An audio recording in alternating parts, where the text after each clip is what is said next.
أعوذ بالله من الشيطان الرجيم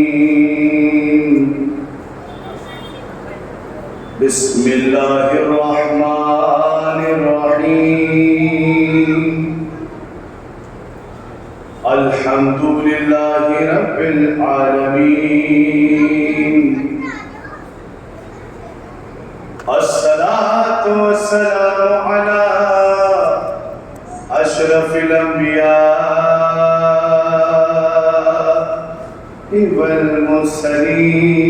والمرسلين سيدنا ومولانا ومولى الثقلين محبوب رب المشرقين جد الحسن والحسين على من اختاره من شجرة الأنبياء ومشكاة الضياء المنهاج البادي والكتاب الهادي مولده بمكة وهجرته بطيبة أرسله بالدين المشهور والعلم الماثور والكتاب المسطور النور الساطع والضياء النامع سيدنا الممجد المصطفى الأمجد أبي القاسم محمد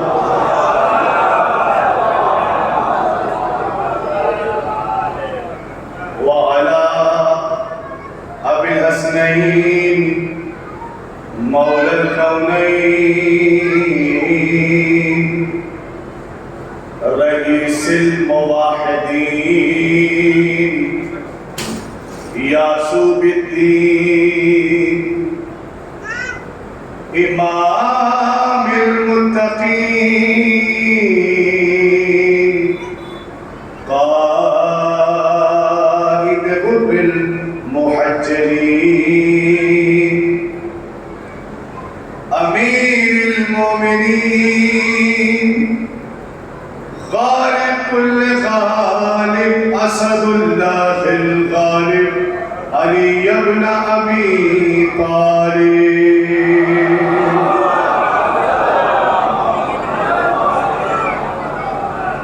وعلى أهل بيت النبوة ومعدن الرسالة أما بعد فقد قال الله تعالى في القرآن الحكيم بسم الله الرحمن الرحيم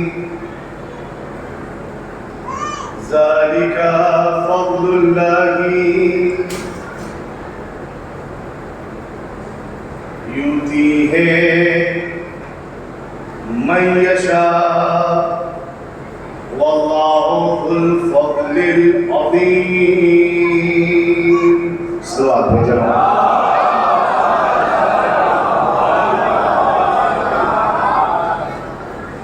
عزیزان محترم سامعین کرام برادران بزرگان علماء کرام آپ سب کی خدمت میں سلام عرض کرتے ہیں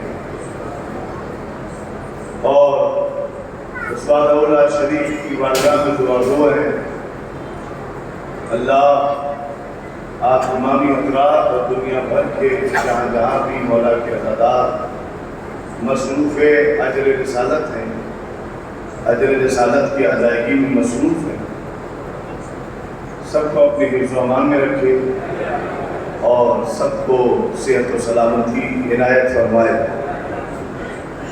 اور بالخصوص محبوب ترین سید جہان جس نے 85 سال کی عمر میں اس زمانے کے تمام فرعونوں کے جگر توڑ دیے۔ اللہ انہیں صحت و سلامتی دے۔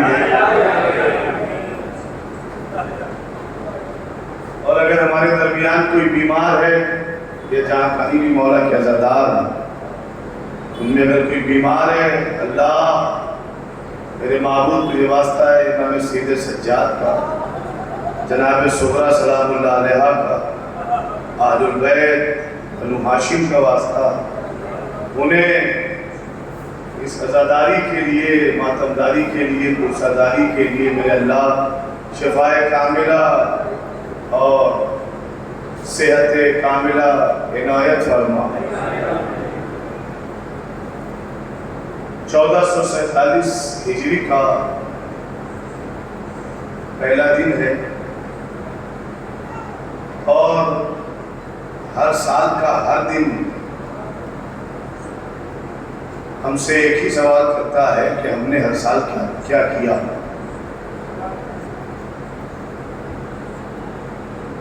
ہم نے فلک و محرم کا چاند دیکھ کر اپنی دبی ہوئی چنگاریوں کو دبایا یا اسے ابھارا؟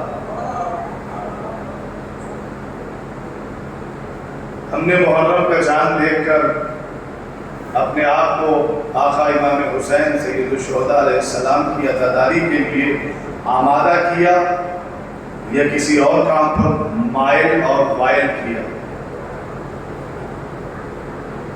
ہر دن، ہر سال کا پہلا مہینہ اور پہلا دن ہر سال ہم سے پوچھتا رہے گا کہ آپ نے پچھلے سال کیا کیا، اور ہر سال 8 ربیع الاول کو ہمارا فریضہ یہ ہوتا ہے کہ ہم اور آپ شہنشینوں کے سامنے ہاتھ جوڑے ایسے کھڑے ہوتے ہیں جیسے حور بن کر آئے، اور یہ شہزادی سے کہتے ہیں کہ شہزادی جو اس سال کوتاہیاں ہو گئیں، غلطیاں ہو گئیں، اگر اگلے سال زندہ رہے تو اس کمی کو پورا کریں گے، جو غلطیاں ہوئی ہیں اسے ہم دہرائیں گے نہیں۔ کہتے کہ نہیں کہتے؟ تو جو عہد و پیمان ہم نے، جو وعدہ 8 ربیع الاول 1446 ہجری میں کیا تھا، آج وہ دن 1447 ہجری کا ہے نبھانے کا۔ آج وہ سال وہ دن آ گیا ہے شہزادی سلام اللہ علیہ سے کیا ہوا وعدہ نبھائیں۔ آپ کہیں گے مولانا کیسے نبھائیں؟ تو ان تمام پڑوسیوں کو معاف کرو جن سے تم ناراض تھے، ان تمام عزاداروں کو معاف کرو جن سے تم ناراض تھے، ان ساری انجمنوں کو بخش دو جن سے تمہارا مزاج نہیں ملتا تھا۔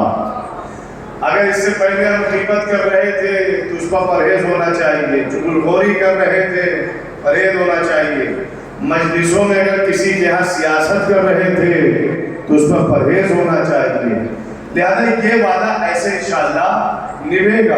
پھر آپ دیکھیے گا ہر عزادار کتنا مخلص اور کتنے بہترین طریقے سے عزاداری کے سلسلے سے بی بی سیدہ سلام اللہ علیہ کو ان کے مظلوم لال کا بوسہ پیش کرے گا۔ ایک سلوات پڑھے محمد والے۔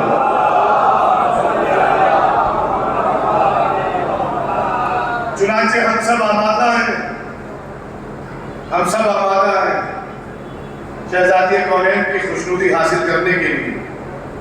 ہم سب اس بات پر آمادہ ہیں کہ اہل البیت علیہ السلام ہم سے راضی ہو جائے۔ ہم سب اس بات پر آمادہ ہیں کہ اللہ کا رسول ہم سے راضی ہو جائے، پروردگار ہم سے راضی ہو جائے، اور ان سب کو راضی کرنے کا جو ذریعہ انتخاب کیا، منتخب کیا، ہم نے اور آپ نے فرش عزا، منبر، مسیح خانی، نوحہ خانی، مدح خانی، اور فرما رہے ہیں انہی کچھ عمل کو، اعمال کو ہم نے ذریعہ بنایا کہ اللہ بھی راضی ہو جائے، رسول بھی راضی ہو جائے، مولا کائنات بھی راضی ہو جائے، پنجتن پاک بی بی سیدہ بھی راضی ہو جائے، چاہتا معصومین راضی ہو جائے۔ یاد رکھیے اس کے علاوہ کوئی ذریعہ اور ہمارے سامنے نہیں ہے۔ بھائی اللہ کو راضی کرنا ہے تو نماز کے ذریعے سے، روزے کے ذریعے سے اور عزاداری کے ذریعے سے۔ عزاداری نماز سے الگ نہیں ہے، عزاداری روزوں سے الگ نہیں ہے، عزاداری شریعت ہے، ایسے شریعت ہے۔ اور جب عزاداری کی روح اس میں پڑ جائے گی تو پھر سجدہ شکر میں سر کا جھکانا واجب ہو جائے گا.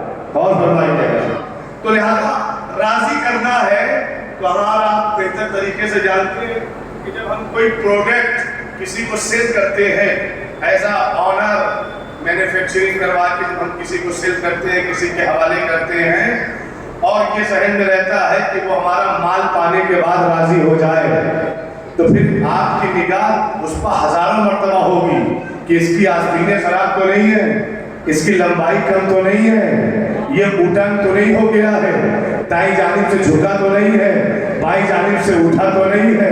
غور فرما رہے آپ ان کے کپڑوں میں جو معاہدہ ہوا تھا وہ کپڑا دیا کہ نہیں دیا, کوالٹی میں فرق تو نہیں ہے. بھائی بہت ساری چیزوں کا خیال رکھنے کے بعد تب ہم آنر ایز اے آنر اپنے ڈیلر کو وہ کپڑا وہ سامان دیتے ہیں. کس لیے؟ تاکہ وہ راضی ہو جائے. اگر راضی ہو گیا تو دے گا پیسہ, راضی نہ ہوا تو واپس کر دیا جائے گا.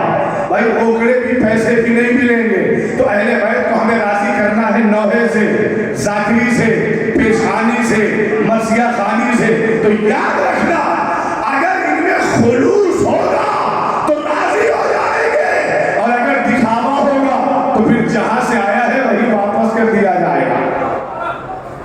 یہ وہ راضی ہونے والے نہیں.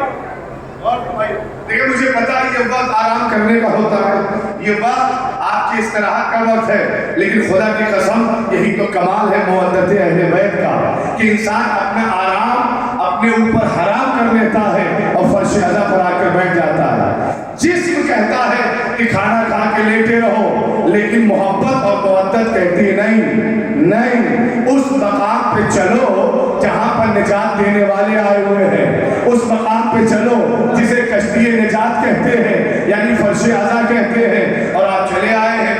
لہذا میں بلا کسی تمہید لب لباب کی گفتگو کرنا چاہوں گا اور آج کی مجلس میں اپنا موضوع آپ کی سماعتوں کے حوالے کرنا چاہوں گا. غور فرمائیے گا. دیکھیں قرآن مجید 114 سورتوں کو مشتمل کتاب, اور 114 سورتیں ایسی ہیں کہ سارا عالم اسلام مل کر مطالعہ کرے تو یہ عیب نہ دکھا پائے گا کہ اللہ نے 114 سورتوں میں کسی ایک سورے کو بغیر نام کے رکھا, اور بغیر نام کے رکھا. کتنا احتیاط کیا اللہ نے. 114 سورتیں ہیں تو نام کتنے دیے؟ اگر آپ بولیں گے تبھی تو کچھ احساس ہوگا کہ 2:30 بجے کا وقت سونے کا نہیں جاگنے کا وقت ہے. اور خدا کی قسم اگر یہ 2:30 بجے کا وقت ان لوگوں نے بلایا ہوتا کہ جن کی عزت کی میعاد بس 5 برس ہوتی ہے تو ہر آدمی سونے لگتا. بھائی صاحب ہر چیز کی وضاحت کی ضرورت نہیں ہے, آپ خود ماشاءاللہ پڑھے لکھے ہیں اور دنیا آپ کی مٹھی میں ہے, لہذا میں کم بولوں آپ زیادہ سمجھیں. غور فرمائیے گا بھائی یہاں پر چونکہ آپ ان لوگوں کے درمیان بیٹھے ہیں جو نجات دینے والے ہیں, شفاعت کرانے والے ہیں, اور فرمانا ان لوگوں کے درمیان بیٹھے ہیں کہ جن کے درمیان بیٹھنے پر انسان نہیں, جنات نہیں, فرشتوں کو بھی فخر ہوتا ہے, نبیوں کو بھی فخر ہوتا ہے کہ آج ہم آل محمد کے ساتھ بیٹھ کر آئے. ان کے اندر خوشبو پیدا ہو جاتی ہے نا, خوشبو پیدا ہو جاتی ہے نا. اب وہ الگ بات ہے کہ ہم کسی نے 60 سال محرم کیا, کسی نے 40 سال محرم کیا, کسی نے 50 سال محرم کیا, کسی کا 80 نمبر کا 80 سال کا محرم ہے. لیکن افسوس کی بات ہے کہ ابھی میں کچھ دیر پہلے فیس بک پر ایک صاحب کو میں نے دیکھا جو اعلان کر رہے تھے یہ میرا 75واں محرم ہے. لیکن خدا کی قسم افسوس ہوا اس انسان کا کہ جس کو اللہ نے 75 محرم کرنے کی توفیق دی, اس کے باوجود بھی فیس بک پر غیر اسلامی تصویر ڈالا ہے.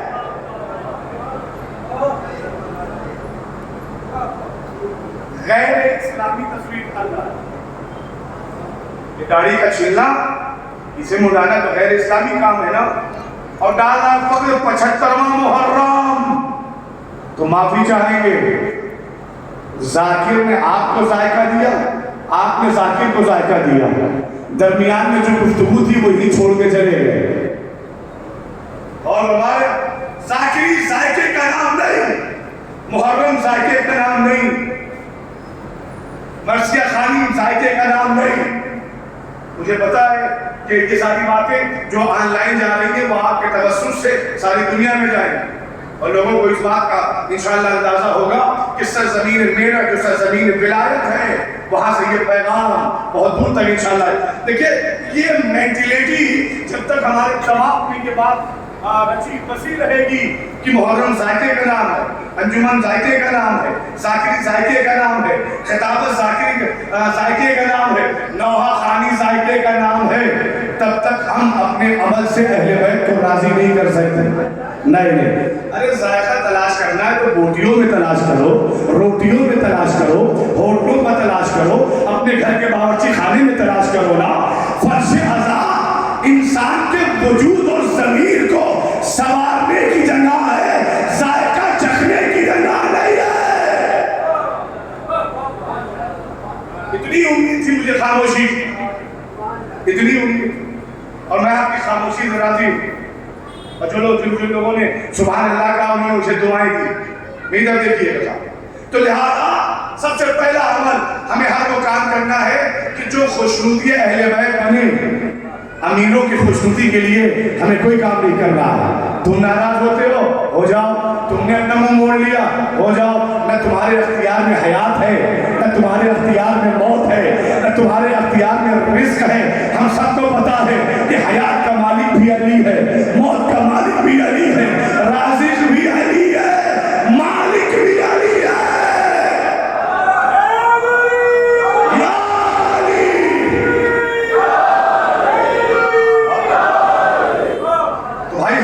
راضی کسے کریں گے؟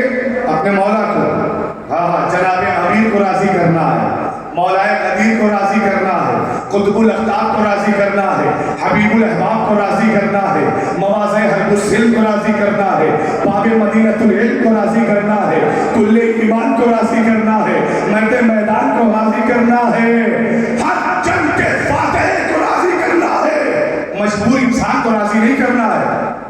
مجبور انسان کر بھی کیا سکتا ہے؟ بس آپ کی غیبت کر سکتا ہے۔ کتنا بے چین، کتنا بے بس ہے یہ انسان، کچھ نہیں کر سکتا، صرف غیبت کر سکتا ہے۔ اور جو غیبت کرتا دکھائی دے اسے جا کر چھٹے امام کی حدیث سنا دینا۔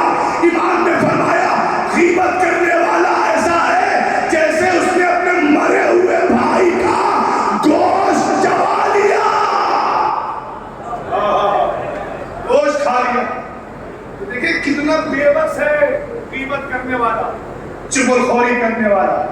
لعنت کا بھی مستحق ہے اور غیبت کی وجہ سے گناہ کا بھی مستحق ہے۔ لہذا میں نے آپ کی خدمت میں پہنچا دیا، ہر مجلس آپ کی ہے، ہر عزا خانہ آپ کا ہے، ہر فرش عزا آپ کی ہے، جہاں بھی جائیں خلوص نیت سے جائیں۔ دیکھو حیات نے موقع دیا ہے نا، تو پھر کیوں نہیں کہتے اے میرے اللہ تیرا لاکھ لاکھ شکر ہے تو نے ہمیں پھر سے محرم کرنے کا موقع دیا، تیرا لاکھ لاکھ شکر ہے تو نے پھر سے ہمیں عزاداری کرنے کا موقع دیا۔ اے میرے اللہ تیرا لاکھ لاکھ شکر ہے کہ تو نے پھر سے غم حسین منانے کا موقع دیا نا۔ چلو لوگ رباط کی گفتگو کرتے ہیں اور انشاءاللہ بات تمام کرتے ہیں۔ قرآن مجید میں 114 سورے، کوئی سورہ بغیر نام کا نہیں ہے، ہر سورے کا نام اللہ نے خود تجویز فرمایا۔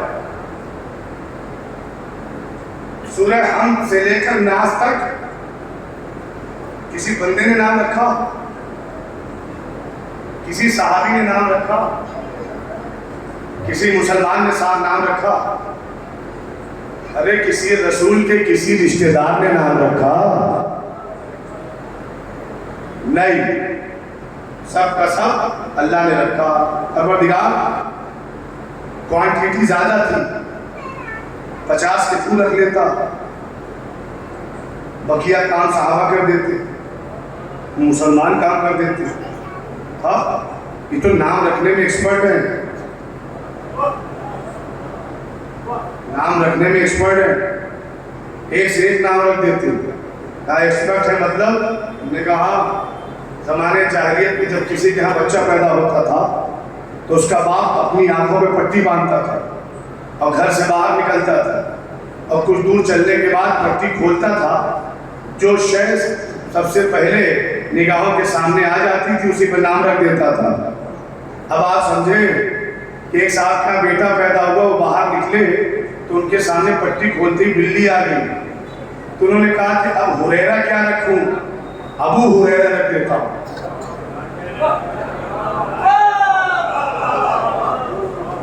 نہیں آپ متوجہ نہیں ہوئے۔ لیکن لغت ڈکشنری کامن ہے، شیعہ سنی ڈکشنری کامن ہے، جو ہمارے ہاں ملے گا تو وہاں ملے گا۔ تو انہوں نے ابو ہریرہ رکھ دیا۔ ایک صاحب کا بچہ پیدا ہوا، انہوں نے آنکھوں پہ پٹی باندھی اور کچھ دور جا کے کھولی تو دیکھا کہ فیمیل ڈاگ دکھائی دی، تو انہوں نے اپنے بچے کا نام آ گیا۔ یہ کیا سن رہے ہیں آپ؟ ہاں سن رہے ہیں نا؟ میں مذاق تو نہیں کر رہا، میں تاریخ سنا رہا ہوں آپ کو۔ تاریخ سنا رہا ہوں۔ پھر ایک صاحب کا، انہی صاحب کا فیمیل ڈاگ، جن کے نام کا معنی ہے فیمیل ڈاگ، انہی کا بچہ پیدا ہوا تو مجمع بہت زیادہ لگا ہوا تھا، تو انہوں نے اپنے بچے کا نام یزید رکھ دیا۔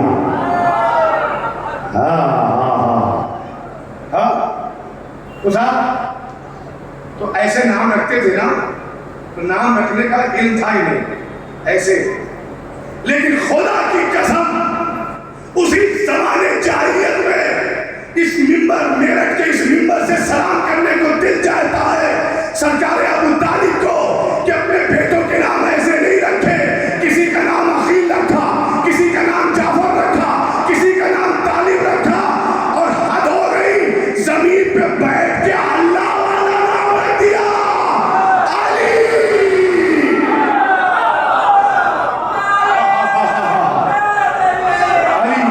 علی رکھا۔ بھائی اسی زمانے میں ابو طالب نے اپنے بچوں کے بھی نام رکھے نا، طالب، عقیل، جعفر، اور زمین پر بیٹھ کے وہ نام رکھا جعفر کا جنت میں بہنے والی نہر کا نام ہے، تو زمین پر رہ کے جنت کا مطالعہ کرنے والے ابو طالب۔ اور فرمائے نام رکھا۔ تو بھائی 114 سورتیں تھی، 2-4 ہی اللہ ان کے حوالے کر دیتا کہ لو ہم نے 110 رکھے ہیں، 4 تم رکھ دو نام رکھ۔ نہیں، اللہ نے ایک سورے کا بھی نام رکھنے کا حق کسی کو نہیں دیا، کسی کو اختیار نہیں۔ میرے اللہ کیوں؟ کہ اس لیے کہ کلام ہمارا ہے تو نام بھی ہمارا ہوگا۔ ذرا سا میرے ساتھ چھوڑ جائے کہ چونکہ کلام ہمارا ہے تو نام بھی ہمارا ہوگا۔ بھائی یہی بات تو ہے نا، اگر کلام مسلمانوں کا ہوتا تو اختیار نام رکھنے کا تمہارا ہوتا، کلام اللہ کا تو نام اللہ کا۔ اب یہی اپیل، ہوش کے ناخن خریدو۔ اگر دین اسلام تمہارا ہوتا تو ایمان تمہارا ہوتا، اگر شریعت تمہاری ہوتی تو امام بھی تمہارا ہوتا، خلیفہ بھی تمہارا ہوتا، پیشوا بھی تمہارا ہوتا۔ لیکن چونکہ کلام بھی اللہ کا ہے، شریعت بھی اللہ کی ہے، دین بھی اللہ کا ہے، تو امام کا انتخاب کون کرے گا؟ وہی کرے گا۔ آئیے صاحب، ان 114 سورتوں میں 57 نمبر کا سورہ جس کی آیت کا نشان ہے 21 نمبر کی آیت کا تلاوت کرنے کا شرف مجھے حاصل ہو رہا ہے اس تاریخی مجمع میں اور اس تاریخی عمارت میں، اور یہ ماشاءاللہ علم سے مالا مال سماعتوں سے ان کے سامنے پڑھنے کا شرف حاصل ہو رہا ہے، اور اس امید کے ساتھ کہ انشاءاللہ آپ کی توجہات میری جانب مبذول رہیں گی، تو پھر یہ بیان پھر آپ کی سماعتوں تک پہنچنے میں وقت عارض نہ ہوگا اور کوئی شے عارض نہ ہوگی۔ نہیں تب دیکھیے گا صاحب، تو 57 نمبر کا 57 نمبر کا سورہ ہے جس کا نام اللہ نے کیا رکھا؟ الحدید۔ الحدید میننگ کا اسی سے بنا ہے حداد، لوہار۔ لوہار کو عربی میں کیا کہتے ہیں؟ حداد۔ اسی سے حداد۔ سورہ کا نام کیا ہے؟ الحدید. میننگ کیا ہے حدید کی؟ آپ سب جانتے ہیں، لوہا. ٹھیک ہے، لوہا. تو ترجمہ کیا کریں گے سورۃ الحدید کا؟ لوہے والا سورہ. یا تو اللہ نے کسی کے ذریعے سے کسی تک کچھ ایسا خاص مادہ پہنچایا جس کی وجہ سے نام رکھا گیا، یا کوئی محاورہ کہ ہم نے فلاں سے لوہا لے لیا. کیا کہیں گے؟ سبحان اللہ. اور روانہ کوئی نہ کوئی وجہ تو ہے، بیان کروں گا انشاءاللہ بعد. اب 21 نمبر کی آیت ہے. فرمایا اللہ نے ذالک فضل اللہ یؤتیہ من یشاء. اور اللہ، وہ اللہ جسے چاہتا ہے اپنے فضل سے نواز دیتا ہے. واللہ ذو الفضل العظیم. اور فضل سے نوازتا بھی ہے، اور خود جو ہے اللہ کیا ہے؟ صاحب فضل ہے، فضل کا مالک ہے. دیکھیں پروردگار، علماء بیٹھے ہوئے ہیں اصلاح فرمائیں گے. پروردگار اگر یہی کہہ کے خاموش ہو جاتا کہ ذالک فضل اللہ یؤتیہ من یشاء، اللہ جسے چاہے فضیلت دیتا ہے، جسے چاہے اللہ مقام دیتا ہے، جسے چاہے اللہ عزتیں بخشتا ہے، اللہ جسے چاہے فضیلت، مقام، رتبہ، اونچائی، بلندی دیتا ہے، جسے چاہے اللہ دیتا ہے. یہی کہہ دیتا پروردگار تو بات کمپلیٹ تھی. لیکن اس کے بعد بھی اللہ نے فرقہ رکھا، واللہ ذو الفضل العظیم. بے شک اللہ صاحب فضل ہے، یعنی فضیلتوں کا مالک ہے. دو ترجمے ہوئے نا. ایک یہ کہ اللہ جسے چاہے صاحب فضیلت بنا دیتا ہے. دوسری بات یہ کہ اللہ خود صاحب فضیلت ہے، فضیلتوں کا مالک ہے. بھائی انسان، ایک انسان کو وہی تو دے گا جو اس کے پاس ہوگا نا.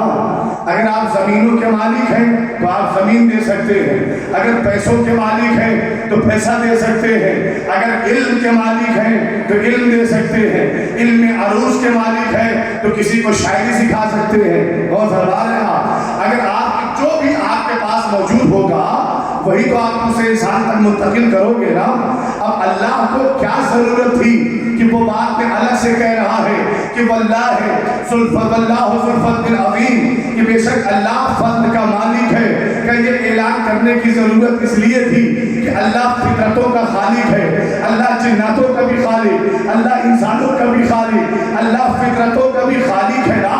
وہ اپنے بندوں کی فطرت سے واقف ہے کہ یہی انسان کل آنے والے دنوں میں اپنے آپ کو عزتوں کا مالک سمجھے گا، اپنے آپ کو مرتبے کا مالک سمجھے گا، اپنے اختیار میں ساری دنیا کو لا کر انسانیت کو نیچا دکھانے کی کوشش کرے گا.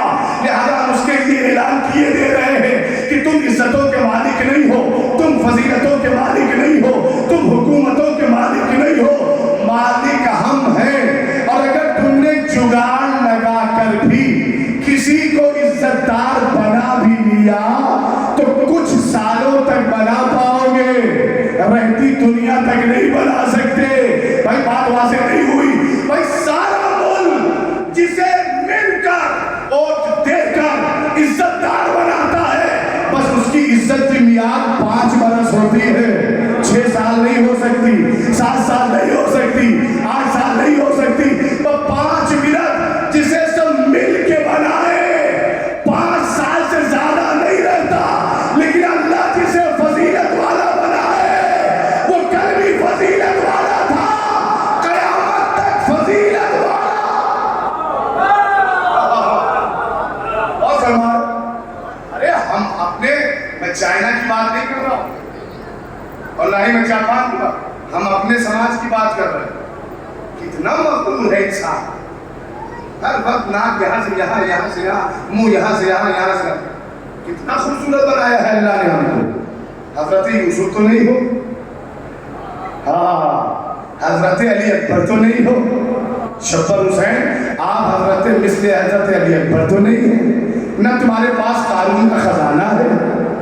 پھر کس بات کا غرور ہے؟ نہیں، اس بات کو ہمیشہ ذہن میں. بھیا اس کا ایک کو تھوڑا سا کم کر کے ہلکا سا اور ہلکا سا بیس ادھر رکھو تاکہ میری آواز جو ہے کلیئر رہے. میری طرف دیکھیے گا صاحب. تو پھر یہ اللہ نے اعلان کیا نا کہ فضل تمہارے ہاتھ میں نہیں ہے, ہمارے ہاتھ میں ہے. تم اگر کسی کو جگاڑ لگا کے عزت دار بنا بھی دیتے ہو تو ہمیشہ کے لیے نہیں بناؤ گے. انسان کا ایمان اگر کمزور ہو گیا نا تو پھر ساری عمر وہ گھاٹے میں رہے گا, ساری عمر وہ فائدہ حاصل نہیں کر سکتا. ہم ہیں حکومت دینے والے, ہم ہیں فضیلت دینے والے, اللہ کہنا ہے ہم ہیں اختیار دینے والے. کہیں گے دلیل کا دلیل 2025 میں ملے گی.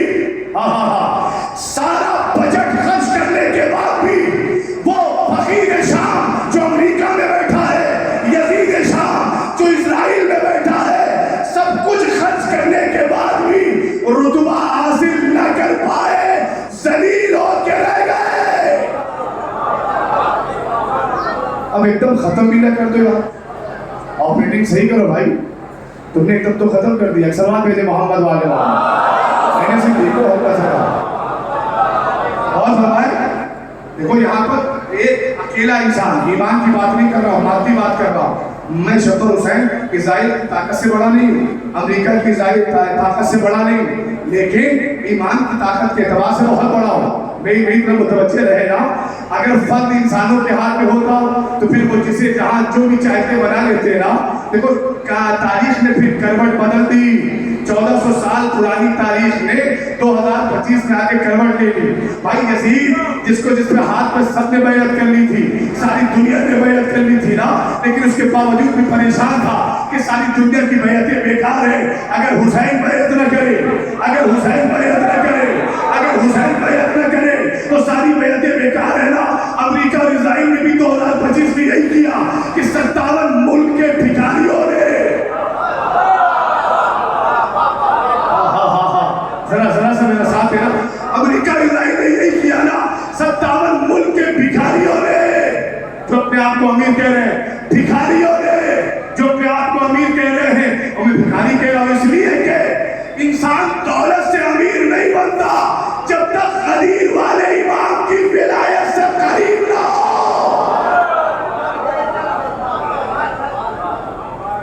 اچھا یہاں نعرے حیدری کی اپیل کرنی پڑتی ہے.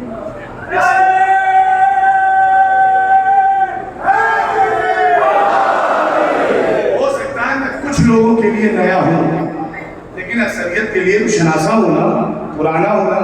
آپ مجھے بہتر طریقے سے جانتے ہیں, میرے مزاج سے واقف ہے نا. تھوڑا سا ہو سکتا ہے کہ ورژن اپڈیٹ ہو گیا ہو اور زیادہ آواز آپ تک پہنچ رہی ہو, لیکن آپ کی سماعتوں کا بھی ورژن اپڈیٹ ہونا چاہیے نا.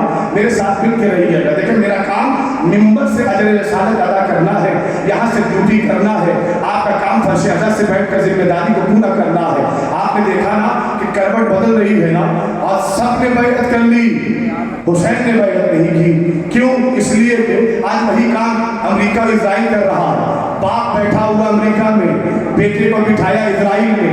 بلکہ جملے کو پلٹ کر کہوں نا, وہ فیمیل ڈاگ کہ جس کا نام فیمیل ڈاگ کا معنی ہے, وہ بیٹھا ہوا ہے امریکہ میں. وہ جو ابن عوام ہے جس کے نام کا معنی, وہ بیٹھا ہوا ہے اسرائیل میں. باپ بیٹے مل کر رسوا ہو گئے. بھائی جب 57 ملکوں نے, ہندوستان سمیت سارے ملک نے, ساری دنیا نے تمہاری سپر پاور طاقت کو تسلیم کر لیا نا, تو پھر ایک ایران کو جانے دو نا. ایران اگر تمہیں سپر پاور نہیں مانتا تو کیا حرج ہے؟ کہ نہیں, بہت بڑا نقصان ہے. اور وہاں کے 85 سال کے سید بزرگوار نے فکرہ کہا کہ سن, جو سب اللہ کے سامنے جھک جائے,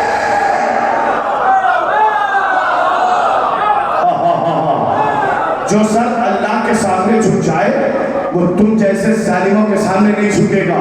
نوجوانوں, اس میں کوئی الگ سے پیغام نہیں ہے. ایک 85 سال کے سید بزرگوار نے تمہیں پیغام دینا چاہا کہ دنیا, نوجوانوں دیکھو کہ سجدے میں کتنی طاقت ہے, تسبیح میں کتنی طاقت ہے, مصلی پر کتنی طاقت ہے.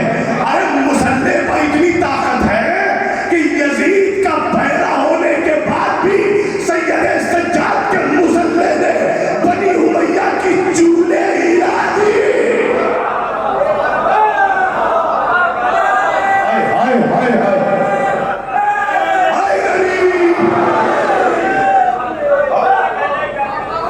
مسلح میں کتنی طاقت ہے نوجوانوں. دیکھو تمہیں وہ محبوب ترین سید جہان پیغام دے رہا کہ کتنی طاقت سجدے میں ہے۔ نوجوانوں، اب وہ وقت نہیں آیا جو اختلاف تمہارا پہلے تھا، اب وہ اختلاف تمام کرو۔ افسوس کہ ہمارے ہندوستان میں ایران کے کچھ مخالفین تھے، دوستوں میں بھی ہمارے ہیں جو اس طرح کی بات کر رہے تھے۔ تمہارا نظریہ تمہاری جگہ ہے، تمہاری نظریہ تمہاری جگہ، حق ہے تمہیں اپنا نظریہ رکھنے کا، لیکن اس وقت حق و باطل ایران اور اسرائیل کی بات نہیں ہے۔ لوگ کیمرے سے کہو ریکارڈ کرے، شبر حسین خان تمہیں چیلنج کر رہا ہے، تمہارے ملک کا ویزا نہیں چاہیے، تمہارے ملک کی پاپولیٹی نہیں چاہیے، تمہارے ملک کا ڈالر نہیں چاہیے۔ ہم کل بھی حسین کے ساتھ تھے، آج حسین کے ساتھ ہیں۔ نہیں چاہیے تمہارا ویزا۔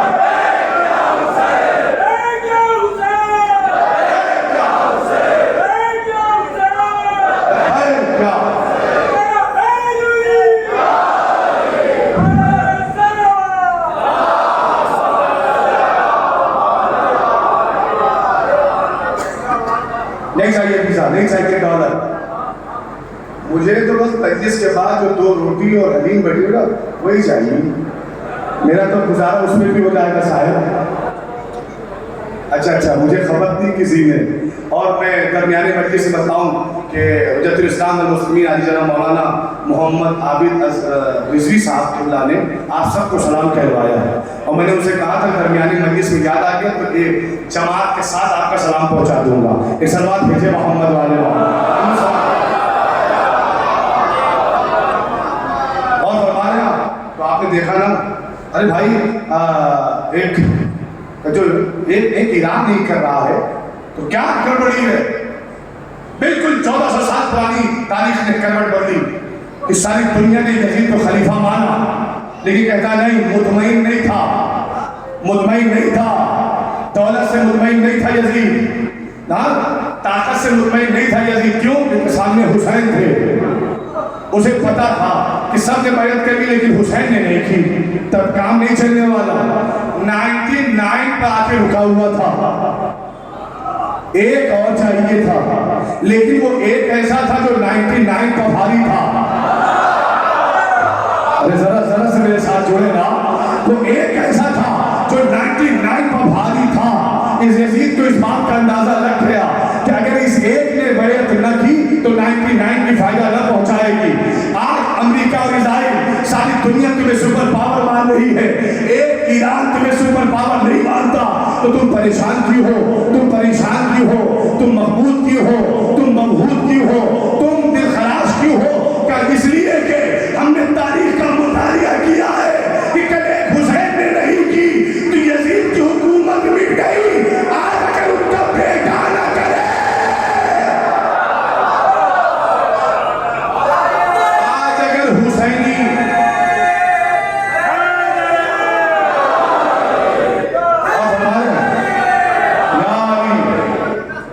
حسینی نہ کریں گے، آپ سب مل کے نہ کریں گے، ہاں وہ زمانہ چلا کہ ہم سے کیا مطلب، ایران لڑ رہا ہے، نہیں، صاف ایک ہی بات، 2-4 کا زمانہ آ گیا، 2025 کا فیصلہ کرو کہ حسینیت کے خیمے میں ہو یا یہودیت کے خیمے میں ہو۔